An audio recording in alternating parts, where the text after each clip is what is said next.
अहो तुम्ही टेन्शन घेऊ नका, होईल सगळं नीट. अगं काय नीट होईल? एवढे पैसे कुठून आणायचं? अहो परवाच भिशी फुटल्या बचत गटाचे, त्यात 40,000 भेटले आहेत.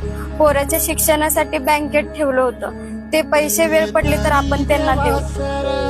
अगं पण आणि तसं बी तुम्ही आजपासून दारू सोडणारच आहे ना, आजपासून कामाला गेलेले पैसे बी आपल्याला भेटतील रोजच्या रोज.